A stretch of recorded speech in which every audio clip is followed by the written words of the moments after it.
Hello students, my name is Gaurav Bansal and we are meeting for the third time in these sessions. This is our third session for the approach to mains. Those who are watching for the first time, this is basically a system where we pick up a past year question and then we try to identify which area that question is from. We try to analyze that topic and we also try to discuss what kind of other questions can be formed from that topic. So this is our third session, as I told you. In this session, the question that I have picked up is this. Explain intragenerational and intergenerational issues of equity from the perspective of inclusive growth and sustainable development. This is a question from 2020. So this comes from a topic: growth, development, inclusive growth and sustainable development. This entire portion is written as one topic in the syllabus and it touches two specific topics in that: inclusive growth and sustainable development. Okay. So let us look into this question. Explain intragenerational and intergenerational issue of equity. So intragenerational means between the same generation. Intergenerational means between different generations. So inclusive growth is going to cater to intragenerational, means within same generation, whereas intergenerational is a topic related to sustainable development. Now all of you are aware of what is sustainable development now, because it is a very important topic.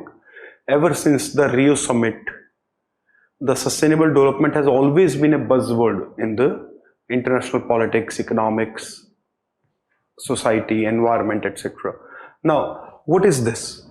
What are we essentially talking about in the topic of sustainable development? That the development that we are having today, it should not only be for few years, few generations. The development should not deteriorate our planet. It should not reduce or significantly restrict its future capabilities to reproduce or to give output to the coming generations.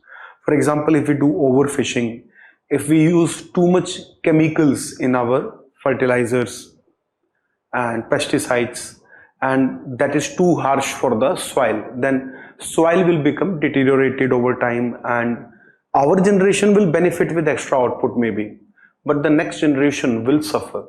This is about intergenerational, okay, between the generations. So we should not do such things that our future generations, coming generations, have to suffer. All of you are aware of this basic topic. This is the premise. And the second premise over here is the inclusive growth. What is inclusive growth? Growth is a process which means that the total output in the economy is increasing. If the total output is increasing, that means everybody should be able to consume more. Okay, for example, you live in a family of 4 and your father, who bring half kg mango per day, today brings 1 kg mango. So you assume everybody in the family is going to get more of mango today. That is how growth works. Okay, basically in the family more is available for family to consume. Instead of half kg or 1 kg mango every day, today father has brought 1.5 kg mango or 1 kg mango, depending upon, basically more than what it used to be.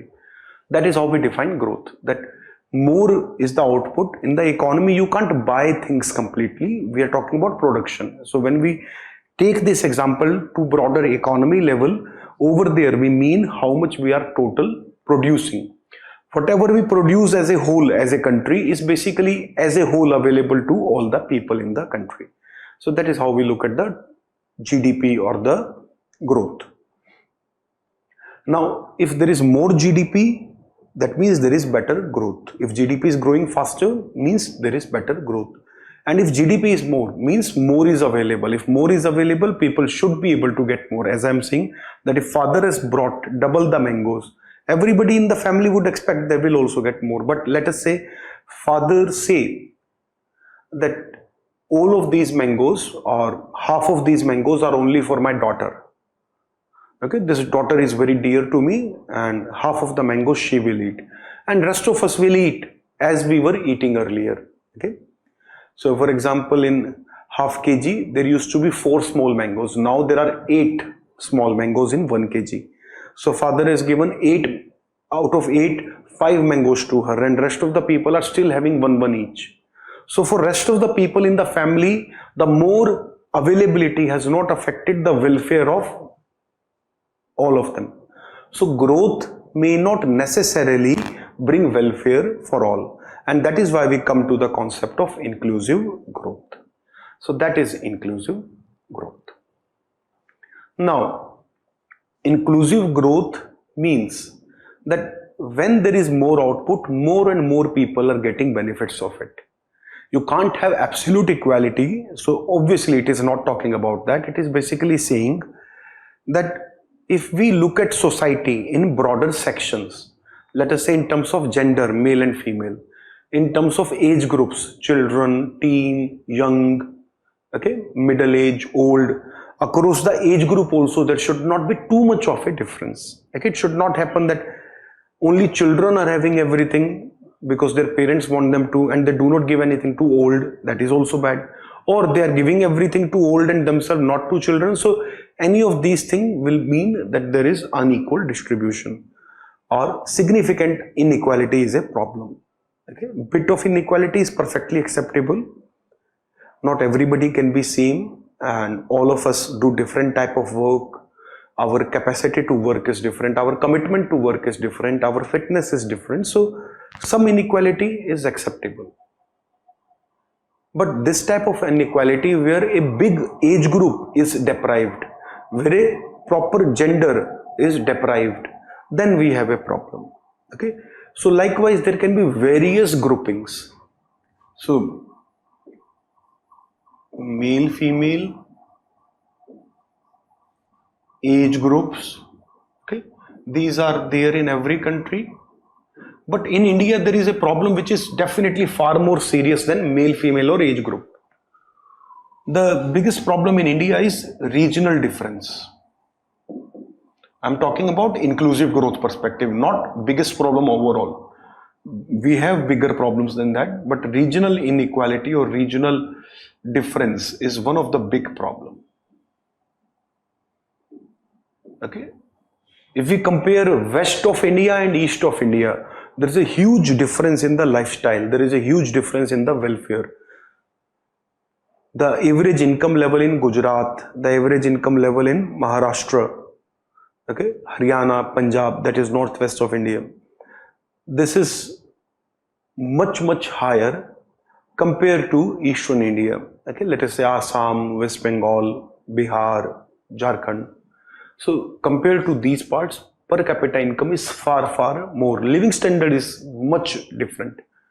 So now, if there is too much of a difference, then there is systematic problem. That means something is being systematically wrong in certain areas. Maybe it is governance, maybe it is the people themselves.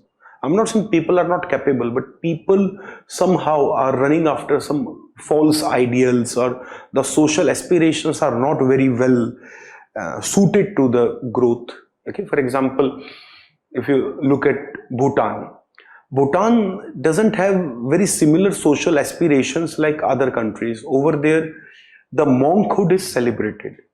Okay, generally the tradition was every family would give their elder son to the monastery, whereas younger son will stay with the family and will take care of agriculture. Okay, and the business and the basically will take the family ahead, lineage ahead.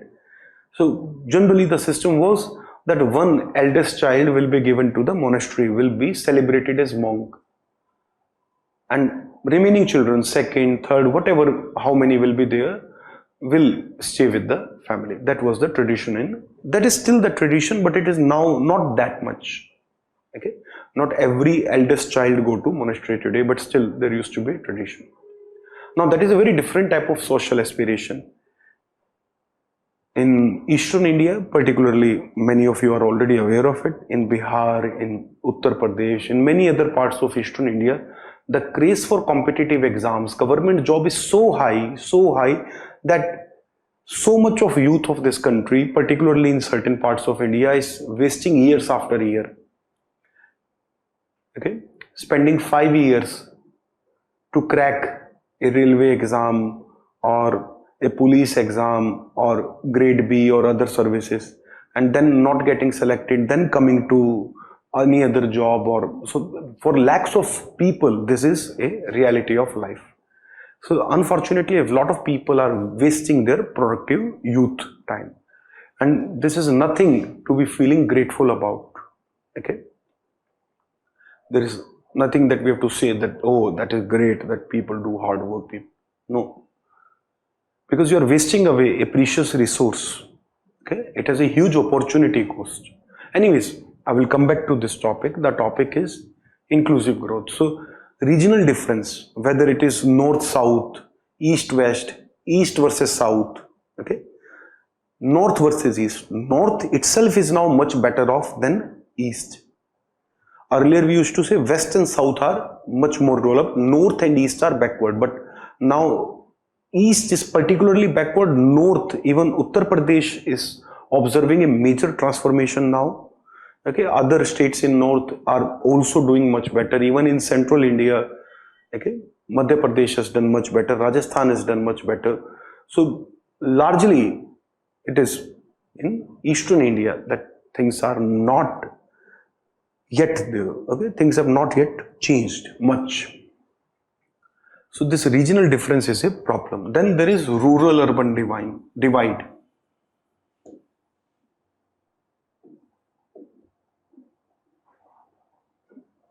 Rural-urban divide. This is also a very big problem, and likewise, there can be many differences across which you can see that there are problems in the society. Religious profile, caste profile, class profile. Okay, English educated elite versus non-English educated common people in small towns. So there is a big difference in their living standards also. So cutting across the population, across various parameters, you will find huge differences. This is the problem in inclusive growth, if there are differences. If different groups are included in the benefits, that is inclusive growth. Now looking at specifically this question. So largely I have covered the background, and this question anyways is very conceptual. So explain intragenerational. Okay, so I've explained that within one generation, how do we have differences? Differences can be across various parameters. You define some of these parameters and then you talk about that many sections of society are deprived from the benefits of growth. Deprived not because others are scheming against them. ऐसा तो नहीं है ना कि महाराष्ट्र के लोग या गुजरात के लोग दूसरों के अधिकार का छीन लेते हैं. अगर ऐसी भावना भी आप में है तो इसको, I mean, you should not think on those lines. It's not that. Okay, there can be 1 or 2% things at best. Okay, but it is not generally the case.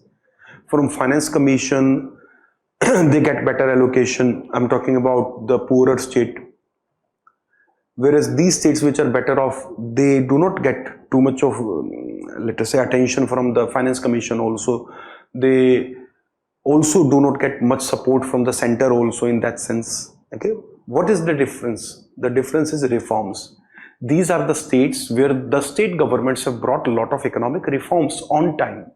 Whereas in some of the other states, economic reforms have not happened to a larger extent. Those who brought reforms on time then later on benefited from them much more.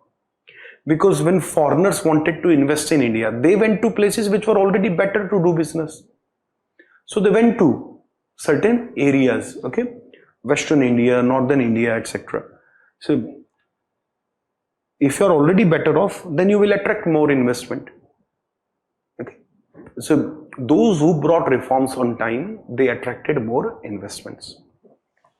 So there can be various reasons because of which people are deprived. So you talk about a few of them and then you close that chapter. Then you come to the second part, very intergenerational issues, where you talk about that how if you consume resources today, it will not be available tomorrow. You can deteriorate common public goods. Okay, global commons. You should talk about global commons in this case, because whenever there is a question on environment, global commons should be mentioned. Okay. In fact, not just environment, even purely a question just on the basis of sustainable development, you should talk about global commons. What are global commons? International sea, Antarctica, space, okay, air, all of these are global commons. If one country suffer or doesn't get its act right, do very badly, then it affects all its neighbors and even the far-flung countries also. So that is how you explain this part, that we have to be careful in our usage of resources. Okay.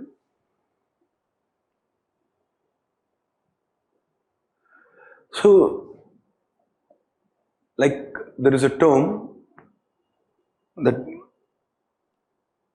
maybe some of you will not exactly understand, because I'm not able to think of an equivalent English word at present. Okay, so that is dohan.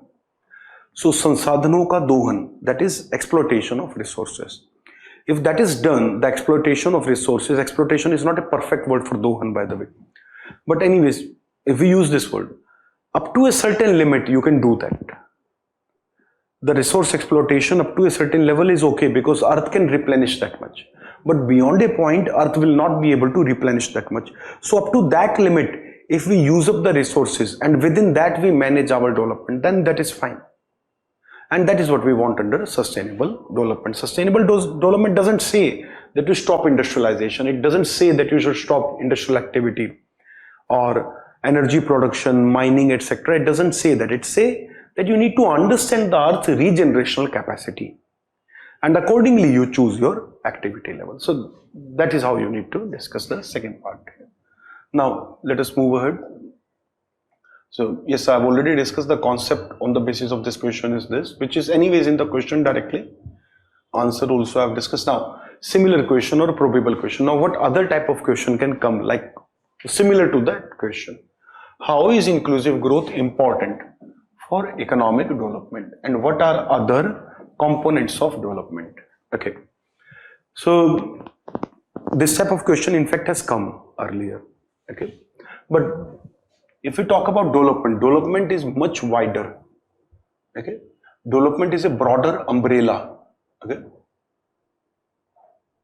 so development is a broader umbrella within which inclusive growth is only one small part, whereas there are other components of development.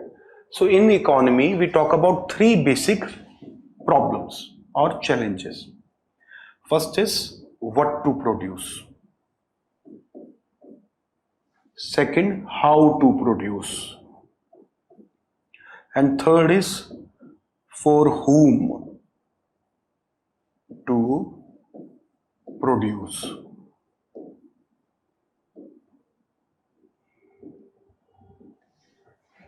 So what to produce, basically a choice, what do you really want to have.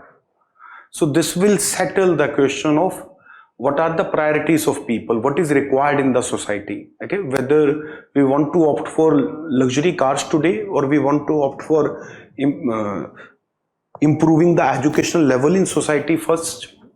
Okay, if we have limited resources, where do I spend that money? Let us say if I have 20 lakh rupee, where do I spend 20 lakh rupee? I can spend that 20 lakh rupee on building an excellent library, okay, in my home. Not even entire 20 lakh will be used, maybe within 5 lakh rupees I can collect a lot of excellent books to read for my lifetime. Okay, or maybe I can buy a car with 20 lakh rupees. Luxury will not come, but let us say upscale car. Okay, entry level SUV, proper SUV I mean, will come in something like 20 lakh rupees. So maybe I can buy that. Or maybe I can buy stocks with those 20 lakh rupees. Okay, maybe I can just go for world tour with those 20 lakh rupees. That answer would depend upon my priority. Nothing is correct. ऐसा नहीं है कि library ही बनाएंगे अगर 20 लाख रुपए है तो. Library is not the only answer. Anything can be good. Depends upon what you already have. If I already have library, if I already have enough books, if I already have a decent car, if I already have other things, maybe I can spend that on international trip. If I already have enough savings also, maybe I can go for world tour. After all, what is bad in that? We learn something while we travel, we experience a lot, so nothing is bad in anything. Because generally when I was talking about these options, the first tendency is we think library banani chahiye, okay, that we should make library. No, that's not the only answer. So there is no fixed answer what to produce or what to choose. So we choose according to our requirement. For America, the requirements are different. For India, requirements are different. Okay, we need to focus much more on our primary education, middle school education. Now, primary school status has improved a lot in India in the last 20 years. Okay, after Sarv Shiksha Abhiyan, maybe now we need to focus a bit on the middle schooling. Our higher education is also already doing well. Our primary is now doing okay. Our middle is one of the big gap in between. Okay, so for USA, maybe that is not the requirement. For USA, something else may be the requirement. Okay. So each country has a different need, and we choose according to our resource, our asset holding. So there is no fixed answer. So what to produce would depend upon a country. Then how to produce? That is technology choice. Whether you use capital intensive production, you opt for AI, you opt for automation, robotics, that is high and advanced. That is good for Japan. Japan does not have much of population left. Japan does not have too many children. Okay, Japan is facing a population crunch. So for Japan, AI is not just a good choice, it is a necessity.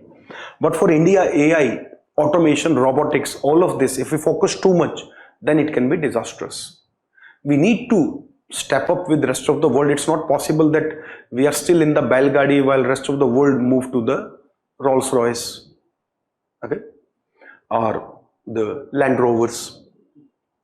Land Rover is now owned by India, so I wanted to switch to an Indian example here. So the point is, how to produce is also according to the need of a country. For Japan, labor intensive production would not be suggested. For Germany, labor intensive production will not be suggested. But for India, labor intensive production is not just suggested, it is necessary. So there are different choices. If you choose this judiciously, good way for your economy as per your need, then you're dealing with this problem in a good way. Okay, similarly, how to produce also according to your economy. Now, for whom to produce? If your economy, you look at the various subsections in the society, as I told you, the regional difference, urban, rural, okay, elite, commoner, then gender, then other things. So these are the different subsections in the society. Across these subsections, we need to identify if particular section is getting behind compared to other section, then we need to focus on them specifically. Okay, so for whom to produce looks into these aspects. For whom to produce is the problem that inclusive growth deals with. So development is a wider concept. Within that, inclusive growth is one of the parameter. Okay, now we are saying within the development, because it is a very big field, we should focus more on inclusive growth. That is why we are specifically talking about third problem now. We are saying the other two we will tackle. Okay, there are competent people to tackle with them, but people, the public thinkers, the society must focus more on third. So that is why we have narrowed our focus now. Whereas development is a broader focus. Both are important. Okay, according to me, development is itself a complete approach. So that is what we are talking about. This is the relationship between inclusive growth and development. And anyways, the purpose was not to discuss and answer. The purpose is to show what kind of other questions are possible. And I wanted to discuss this because that way I would have covered all the four topics. I defined the growth earlier, okay, by talking about the output available. Okay, so growth, GDP, I very briefly explained with the help of that mango example, because anyways, this is not a syllabus discussion class where we are covering the syllabus. So growth, GDP, and now development, inclusive growth, sustainable development. All the topics we have covered. and then how the sustainable development is related to the potential GDP. So that is also a question that can come like the earlier one. So all of these are possible under this theme. I hope this session has helped you, and we will soon come with the fourth session. Thank you.